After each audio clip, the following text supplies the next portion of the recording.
پاکستان کے اندر ٹیکنوکریٹس کی حکومت لانے کی تیاری کی جا رہی ہے۔ پاکستان کے اندر ایمرجنسی لگانے کی تیاری کی جا رہی ہے کہ پاکستان کے اندر ایمرجنسی نافذ کی جائے گی اور ٹیکنوکریٹس کی حکومت لائی جائے گی۔ جب نواز شریف صاحب کو 2017 میں ان کے عہدے سے اتارا گیا تو اس کے بعد جو آخری سال تھا 2017 سے 2018 تک کا، اس کے درمیان بھی ٹیکنوکریٹس حکومت لانے کی بہت زیادہ بازگشت کی گئی۔ اس بارے میں بہت زیادہ باتیں کی جا رہی تھی کہ جو ٹیکنوکریٹس کی ایسی حکومت لائی جائے گی جن کے سربراہ ہوں گے retired army chief general Raheel Sharif, ان کی صدارت دی جائے گی، سربراہ ہوں گے اس ٹیکنوکریٹ حکومت کے، اور یہ حکومت 2 سے 3 سال کام کرے گی اور پاکستان کو معیشت کو جب سنبھالا دے دیا جائے گا، پاکستان کی معیشت کو جب سنبھال لیا جائے گا تو اس کے بعد پھر جمہوری طرف آیا جائے گا، پارلیمانی نظام کی طرف آیا جائے گا اور پھر الیکشن کروائے جائیں گے اور ایک سیاسی حکومت قائم کر دی جائے گی۔ لیکن اس ٹائم تو ایسا نہ ہو سکا اور 2018 میں الیکشن ہوئے اور عمران خان صاحب کی حکومت برسر اقتدار آئی۔ تو عمران خان صاحب کی حکومت گرنے کے بعد یہ جو 8 ماہ گزرے ہیں، اس میں معیشت اتنی زیادہ اور اتنی سپیڈ سے نیچے گئی ہے کہ اب پھر ٹیکنوکریٹس حکومت لانے کی طرف قدم اٹھایا جا رہا ہے، اور ایسی جو سورسز ہیں جو کہ بہت ہی اتھینٹک ہیں، انہوں نے خود آ کے بتایا ہے، جو مقتدر حلقوں سے ملاقات کر کے آئے ہیں انہوں نے خود آ کے بتایا ہے کہ ٹیکنوکریٹس حکومت کی طرف اب رجحان جا رہا ہے۔ شبر زیدی صاحب نے میڈیا ایئر وائر نیوز کے اوپر آ کے بتایا کہ ہماری ملاقات ہوئی مقتدر حلقوں میں، جی ایچ کیو میں ہمیں بلایا گیا، جن میں حفیظ شیخ، رضا باقر اور یہ جو شبر زیدی صاحب ہیں ان کو بلایا گیا جی ایچ کیو کے اندر، ان کی ملاقات ہوئی اور ان سے مشورے لیے گئے ٹیکنوکریٹس حکومت کے بارے میں اور ان سے معیشت کے بارے میں مشورے لیے گئے۔ ان کا کہنا تھا کہ یہ ہو سکتا ہے کہ اگر یہ فیصلہ ہو جاتا ہے کہ معاشی ایمرجنسی لگا دی جاتی ہے یا ٹیکنوکریٹ حکومت کا فیصلہ ہو جاتا ہے کہ لے کے آنی ہے، تو اس کے بعد جو موجودہ حکومت ہے اس کے بعد 1 سے 1.5 ہفتہ ہی ہے، اس کے بعد اس حکومت کو ختم کر دیا جائے گا اور ایک نگران سیٹ اپ لایا جائے گا اور اس نگران سیٹ اپ کے اندر ایمرجنسی نافذ کر دی جائے گی، کیونکہ آئین کے مطابق ایمرجنسی آپ 6 ماہ کے لیے ایمرجنسی لگا سکتے ہیں اگر ملک کے حالات بہت زیادہ خراب ہوں یا جنگ کی صورتحال ہو، لیکن اس میں معاشی ایمرجنسی شامل نہیں ہوتی۔ آپ جسٹ ایمرجنسی کی صورت میں ہی 6 ماہ کے لیے کوئی جو موجودہ حکومت ہوگی اسے 6 ماہ کی ایکسٹینشن دے سکتے ہیں۔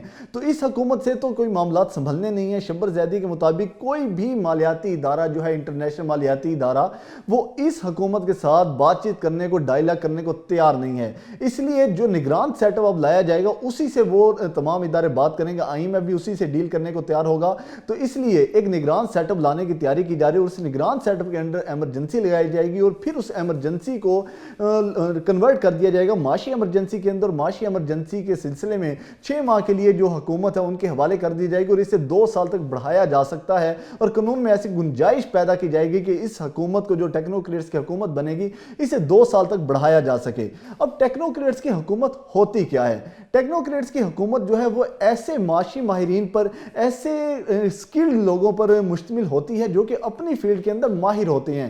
یعنی اگر آپ کو وزیر دفاع لگانا ہے تو آپ کو ریٹائرڈ جنرل ہی چاہیے ہوتا ہے اور اس کے اوپر ریٹائرڈ جنرل کو ہی تعینات کیا جاتا ہے، اسے وزارت دفاع دی جاتی ہے۔ اسی طرح اگر آپ نے وزارت خزانہ دینی ہے تو آپ معیشت دان کو ہی دیں گے۔ جیسے اب رضا باقر صاحب کو بلایا گیا جو کہ آئی ایم ایف کے اندر بھی کام کر چکے ہیں، ان کا بہت زیادہ ایکسپیرینس ہے، وہ گورنر اسٹیٹ بینک بھی رہ چکے ہیں۔ حفیظ شیخ جو ہیں وہ معیشت دان ہیں۔ اس طرح شبر زیدی جو ہیں ایف بی آر کے چیئرمین رہ چکے ہیں۔ تو اس لیے ایسے لوگوں کے اوپر مشتمل ہوتی ہے ٹیکنوکریٹ حکومت جو اپنی فیلڈ میں ماہر ہوتے ہیں، اور ماہر لوگوں کے اوپر ٹیکنوکریٹ حکومت لائی جاتی ہے۔ یہاں پر عمران خان صاحب کو ایک تو کریڈٹ دینا پڑے گا کہ جو لوگ عمران خان صاحب کے کابینہ کے اندر تھے انہی کو اب جی ایچ کیو میں بلایا جا رہا ہے، انہی کو مقتدر حلقے اہمیت دے رہے ہیں، یعنی کہ عمران خان کی جو کابینہ تھی وہ بیسٹ ترین کابینہ تھی۔ اسی طرح شوکت ترین صاحب کو بھی آفر کروائی گئی کہ آپ آ کر مفتیٰ اسماعیل اور اسحاق ڈار کی مدد کریں معیشت کو دلدل سے نکالنے کے لیے، لیکن شوکت ترین صاحب نے انکار کر دیا۔ ان کا کہنا تھا کہ جب ہم ایک ترقی کرتی معیشت کو آپ نے گرایا اور اس معیشت کو گرانے کے بعد ہمیں نکال دیا گیا، اور ہمیں نکالنے کے بعد اب آپ مدد کرنے کا کہہ رہے ہیں، تو اب ہم کیسے مدد کریں؟ جب یہ معیشت کا بیڑا غرق کر دیا ہے، معیشت کو ڈبو دیا گیا ہے، تو اب ہم کیسے مدد کر سکتے ہیں؟ تو اب عمران خان صاحب کی ہی ٹیم کو دوبارہ بلایا جا رہا ہے، انہی سے ملاقاتیں کی جا رہی ہیں، ان سے مشورے لیے جا رہے ہیں کہ ٹیکنوکریٹ حکومت قائم کر دی جائے تو کیا پاکستان معیشت سے نکل آئے گا۔ अब टेक्नोक्रेट हुकूमत का नुकसान क्या होगा? सबसे बड़ा जो टेक्नोक्रेट हुकूमत का नुकसान ये होगा कि टेक्नोक्रेट्स हुकूमत क्योंकि कोई सियासी नहीं होंगे तो उनको अवाम के रिलीफ से कोई सरोकार नहीं है। अवाम के ऊपर क्या असरात पड़ते हैं उनके फैसलों के, उन्हें कोई सरोकार नहीं है। अवाम महंगाई की चक्की में पिस जाती है, उन्हें कोई सरोकार नहीं है। ये जो महंगाई हुई है ये तो एक ट्रेलर होगा उसके सामने। अगर टेक्नोक्रेट हुकूमत आ जाती है तो फिर फिल्म तो भी महंगाई की बाकी होगी। जो उनके दौर में महंगाई आएगी वो तो अवाम के दो वक्त की जो रोटी है वो खाने को भी अवाम तरसेगी, उसके लिए भी वो तरस जाएंगे। यानी कि अब टेक्नोक्रेट्स हुकूमत ऐसे ऐसे फैसले लेती है जो कि सियासी हुकूमत नहीं ले सकती, क्योंकि सियासी हुकूमत को वापस अवाम के पास जाना होता है और टेक्नोक्रेट हुकूमत को इससे कोई सरोकार नहीं होता। तो इसलिए टेक्नोक्रेट्स ऐसे ऐसे डिसीजंस ले सकते हैं। यानी कि फिर IMF होगा, उनका हुक्म होगा और टेक्नोक्रेट के अंदर बैठे जो ऑफिसरान होंगे उनकी जी हजूरी होगी। जैसा IMF की तरफ से हुक्म आएगा वैसा ही कर दिया जाएगा, जैसे टैक्स लगाने का हुक्म आएगा वैसे लगा दिए जाएंगे। जिस चीज़ की कीमत IMF जितनी बुलंद करने का कहेगा उतनी ही उसकी कीमत बढ़ा दी जाएगी। अब इससे नुकसान किसको होगा? इससे इमरान खान साहब को तो नुकसान ही है, क्योंकि इमरान खान साहब इस टाइम अपनी पॉपुलैरिटी की पीक पर हैं। तो अगर टेक्नोक्रेट हुकूमत आ जाती है 2 साल की तो फिर इमरान खान की जो वोटिंग है या उनकी जो मकबूलियत है वो तकसीम हो सकती है, क्योंकि जो PDM है वो इसमें बेनिफिशियरी बन जाएगी। क्योंकि PDM अब वो क्योंकि जितना भी सारा मलबा है वो PDM के ऊपर आता है। PDM ने महंगाई कर दी, PDM ने पाकिस्तान को दिवालियापन की दहलीज तक पहुंचा दिया, PDM ने पाकिस्तान की मीशत को गिरा दिया। तो अब सारा जो मलबा है PDM पर है। लेकिन अगर टेक्नोक्रेट हुकूमत आ जाती है तो उसके बाद सारा मलबा 2 साल, क्योंकि अगर टेक्नोक्रेट हुकूमत रहती है तो PDM सारा मलबा टेक्नोक्रेट हुकूमत पर गिरा देगी और वो खुद भी एज अ अपोजिशन टेक्नोक्रेट हुकूमत की पॉलिसियों के खिलाफ तनकीद करेगी, जलसे करेगी, धरने देगी। तो फिर वो भी इमरान खान साहब के हम पल्ला आकर खड़े हो जाएंगे और फिर इमरान खान साहब को इससे बहुत ज़्यादा नुकसान और PDM को बहुत ज़्यादा फायदा होगा। उन्हें अपनी मकबूलियत बहाल करने के लिए 2 से 3 साल मिल जाएंगे। एक जो PDM हुकूमत है वो भी एक माहौल क्रिएट कर रही है, क्योंकि अब जो एक लफाफा ब्रिगेड थी जो कि हमेशा PDM की ही हमायत किया करती थी, चाहे मुल्क में जैसे भी हालात पैदा हो जाएं, उन्होंने पूरे 8 माह के अंदर PDM के ऊपर कभी कोई तनकीद नहीं की। लेकिन अब वो भी PDM के ऊपर तनकीद करते नजर आ रहे हैं। रीदा फरूकी साहिबा जो है उन्हें अचानक से मीशत का जो है वो उन्हें ख्याल आना शुरू हो गया है।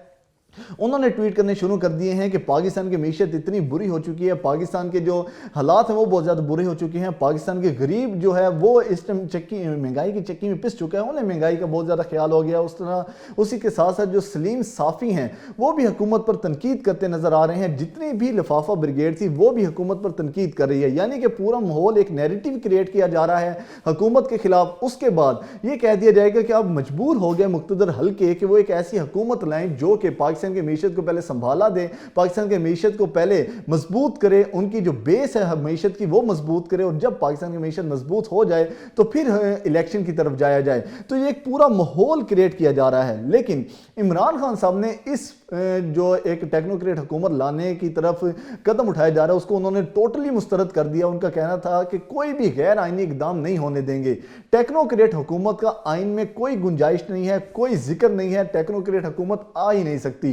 आइन के अंदर एमरजेंसी नाफिज की जा सकती है, लेकिन वो भी अगर पाकिस्तान के अंदर ऐसी सूरत हाल हो कि जंग की सूरत हाल हो, फिर वो माशी एमरजेंसी नाफिज की जा सकती है। लेकिन वो एमरजेंसी माशी एमरजेंसी नहीं होती, और माशी एमरजेंसी की सूरत में किसी भी असम्बली की मुद्दत को या किसी भी हुकूमत की मुद्दत को 6 माह तक नहीं बढ़ाया जा सकता, और 6 माह मैक्सिमम 6 माह बढ़ाया जा सकता है। अगर कोई भी हुकूमत आप बढ़ाना भी चाहें 2 साल तक तो सवाल ही पैदा नहीं होता, ना ही आइन में इसकी गुंजाइश है। तो इमरान खान साहब ने भी इसकी फुल उन्होंने इसके मुखालफत की है, उन्होंने इसको मुस्तरद किया। उनका कहना है कि अगर किसी भी गैर आइनी तरीके से PDM को भी गिराया जाएगा, उनकी हुकूमत को भी गिराया जाएगा, तो PTI उसके भी खिलाफ खड़ी होगी, PTI उसके खिलाफ भी जिहाद करेगी।